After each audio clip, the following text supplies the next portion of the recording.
kung nagra-run ka ng ads at gusto mong malaman kung saan eksaktong nanggagaling ang iyong sales, malamang narinig mo na yung tungkol sa Hyros. Isa tong popular na ad tracking tool para sa mga marketers na sawa na sa hindi maaasahang data mula sa Facebook Ad Manager or Google Ad Manager. Pero worth it nga ba ang lahat ng hype? Talaga bang nakakatulong to para mag-scale ng negosyo ng kumikita or isa lang tong mahal na analytics tool? Sa video na to, pag-uusapan natin lahat ng kailangan mong malaman tungkol sa Hyros, how it works, what makes it different, at kung ito ba ang tamang tool para sa iyo at sa negosyo mo. Mag-stay ka lang dahil pagdating sa dulo, malalaman mo kung ang Hyros ba ang kulang sa ad strategy mo or kailangan mo ng ibang tool. Kaya simulan na natin. Pag-usapan natin ang Hyros ng malinaw, walang tech jargon and no unnecessary fluff. Just straight up insights. Una, pag-usapan natin kung ano ang Hyros at kung paano ito gumagana para magkaroon ka ng klarong pagkakaintindi kung anong ginagawa nito and how it works behind the scenes. Tapos, pag-usapan na rin natin kung ano yung mga solid na benefits ng Hyros. Gaya ng kung paano nito matutulungan ng mas accurate yung tracking ng sales mo, mas maayos na paggamit ng ad budget mo, at syempre makapag-scale ka ng business na hindi ka super stressed. Pero syempre hindi rin perfect to. Kaya sasabihin ko rin yung mga possible na cons. Medyo mahal, medyo komplikado sa simula, or may ilang limitasyon na dapat mo ring malaman. Ilalatag namin lahat ng malinaw para makapag-desisyon ka ng maayos. By the end ng video na to, alam mo na kung si Hyros ba talaga ang missing piece ng marketing strategy mo or isa lang siyang dagdag na tool. Since alam na natin ng flow, simulan na natin with a bit of context. Ano nga ba si Hyros at bakit nga ba siya ginawa in the first place? Ang hirap na talaga mag-track ng ad performance ngayon, lalo na nitong mga nakaraang taon. Parang nightmare na para sa mga marketers. Dahil sa mga privacy updates tulad ng iOS 14.5 ng Apple, sobrang naapektuhan ang tracking capabilities ng mga platform gaya ng Facebook at Google. Hindi na sila kasing reliable tulad ng dati. Bigla na lang, ang daming ad buyers ang nakakita ng big drop sa reported conversions. Tumaas pa yung gastos at wala ring malinaw na paraan para malaman kung aling ads talaga yung kumikita. Dito na pumapasok si Hyros. Gawa to ni Alex Becker. At ginawa talaga siya para solusyonan yung specific na problema na yan. Imbes na umasa sa cookie-based tracking na madalas nang binablock ng mga browsers at mga privacy settings, gumagamit si Hyros ng AI-driven attribution tracking. Ibig sabihin na susundan pa rin yung user kahit magpalit siya ng device or abuti ng ilang linggo bago bumili. Ang goal nito ay mabigyan ng sobrang accurate na tracking ang mga marketers para alam nila kung aling ads, emails, or funnels talaga ang nagdadala ng benta. At kapag alam mo kung saan talaga nanggagaling yung best customers mo, mas madali at mas safe mag-scale ng business. Ngayon, alam mo na kung bakit ginawa si Hyros. Pag-usapan naman natin ang ilang bagay na dapat mong i-consider bago ka mag-decide na gumamit nito. Unang-una, hindi mura si Hyros. Unlike sa mga basic tracking tools na may fixed pricing, si Hyros ay may custom pricing model. Ibig sabihin, kailangan mo munang mag-fill out ng application at dumaan sa sales call para makakuha ng code. Para sa mga maliliit na negosyo or yung mga nagsisimula pa lang sa ads, baka hindi sulit ang presyo nito. Mas bagay talaga siya sa mga businesses na gumagastos na ng libo-libo kada buwan para sa advertising. Pangalawa, hindi rin siya plug and play na parang isang click lang tapos na. Oo, may integration si Hyros para sa Facebook, Google, TikTok at iba pang ad platforms. Pero kailangan mo pa rin ng manual setup para gumana ng maayos lahat. Kasama dyan yung pag-install ng tracking scripts, pag-verify kung tama ba ang data na nakuha, and making sure that your CRM or email sequences are properly linked in the first place. Kung wala ka pang masyadong experience sa paggamit ng tracking tools, medyo may learning curve talaga dito. At panghuli, mas nagsashine si Hyros sa ilang specific na industries. Super helpful siya para sa mga high-ticket sales, coaching, e-commerce, at info products. Mga business na madalas kailangan muna ng ilang steps bago talaga bumili ang customer. Pero kung ang business mo ay low cost at puro impulse buy lang, baka hindi mo masulit ang features ni Hyros kumpara sa mga gumagamit ng mas komplikadong sales funnel. Kaya't ngayon, with all these factors in mind, tignan natin kung anong ginagawa talaga ni Hyros at kung paano siya gumagana sa mga real-world campaigns. Sa core niya, si Hyros ay isang advanced tracking at attribution platform na dinisenyo para magbigay ng super precise na data kung saan nanggagaling ang iyong mga sales. Imbes na umasa sa cookie-based tracking tulad ng Facebook Pixel or Google Analytics, gumagamit si Hyros ng AI-driven tracking at customer journey mapping. Ibig sabihin nito, kaya niyang sundan ang mga users across multiple devices, ad platforms, at kahit mga sales cycles na tumatagal ng linggo nang hindi nawawala ang track sa kanila. Pero paano ka matutulungan nito? Madali lang. Tinutulungan ka ni Hyros na mag-spend ng mas matalino. Kapag alam mo na kung anong mga ads, email sequences, at marketing efforts ang nagdadala ng kita, pwede mong alisin yung mga nag-aaksaya ng pera at scale yung mga talagang gumagana. Kaya maraming mga high-level advertisers ang naniniwala sa software na to. Binibigyan sila nito ng data na maaari nilang pagkatiwalaan para makagawa ng mas magagandang desisyon sa ads. Kaya tatiin natin to ng step by step. Sa mga susunod na sections, pag-uusapan natin ang 5 core na aspeto kung saan nagbibigay ng edge ang Hyros. Simula sa AI-powered attribution tracking nito at kung bakit ito mas reliable profitable kaysa sa traditional na ad platform tracking. The biggest reason people switch to ay ang AI-powered attribution tracking nito na malayo ang agwat kumpara sa mga platform tulad ng Facebook at Google. Ito ang dahilan kung bakit nangyayari yun.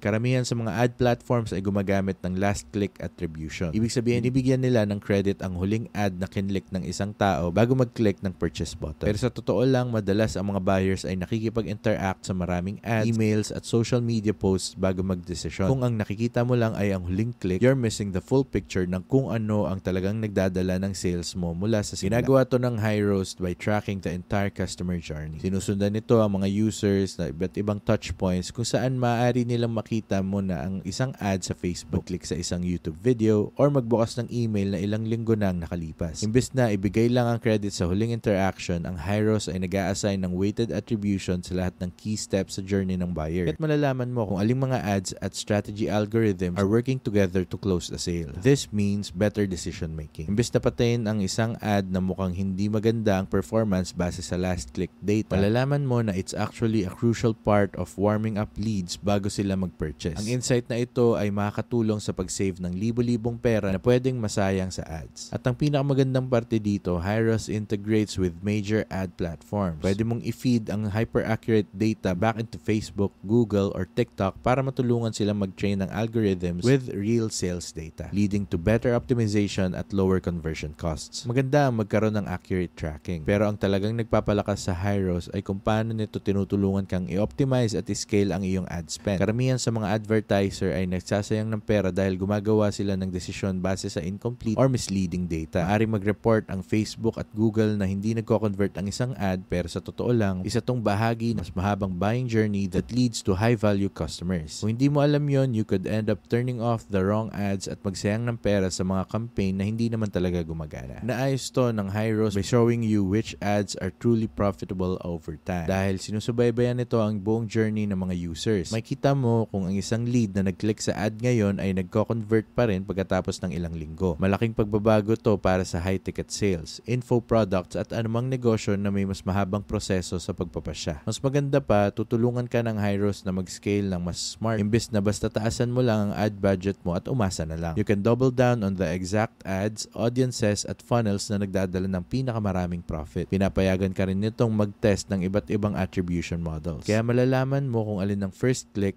last click, or multi-touch makes the most sense for your business. Kung nagra-run ka ng ads sa iba't ibang platforms, binibigyan ka ni Hyros ng isang source ng totoo at tamang data. Kaya hindi ka malilito sa pag-compare ng inconsistent na numbers mula sa Facebook, Google, or TikTok. Kino-cover niya kung paano ang AI-powered attribution tracking ng Hyros ay nagbibigay sa'yo ng mas malalim na insights kung ano talaga ang gumagana. Pati na rin kung paano ang pag-optimize ng ad spend ay nakakatulong para mag-scale ng mas matalino at kung bakit mahalaga ang pagkakaroon ng isang source ng totoo at tamang data mula sa lahat ng platform for making better marketing decisions. Kung gumagastos ka na ng malaki sa ads tapos parang bulag ka pa rin sa mga resulta dahil sa kulang na data, baka si Hyros na ang sagot sa problema mo. Pero kung nagsisimula ka pa lang, baka hindi pa sulit ang presyo hanggat hindi ka pa consistent sa malalaking campaigns. Anong next step? Kung nahihirapan ka sa tracking ng ads, try mo lang ang free demo ng Hyros. Totally libre yon. Pwede ka magsimula gamit ang link sa description. Pag kinlik mo yon, dadaling ka sa page na ganito, makikita mo kailangan ko lang pindutin yung Get Started button at madadala na ako sa kanilang application page. Kailangan ko lang mag-book ng oras sa calendar nila at makakapili ako sa mga available na time slots. Mag-book lang ng call with one of their representatives at malalaman ko kung paano makakatulong ang Hyros para maging mas profitable ang negosyo ko, lalo na sa mga ads ko. Speaking of that, pag-usapan natin ng konti ang pricing. Ayan, makikita nyo dito ang kanilang pricing page. Hindi ito para sa mga agencies, kundi para sa mga individual. Makikita nyo na nag-iiba ang presyo depende sa pangangailangan nyo. Nasa $230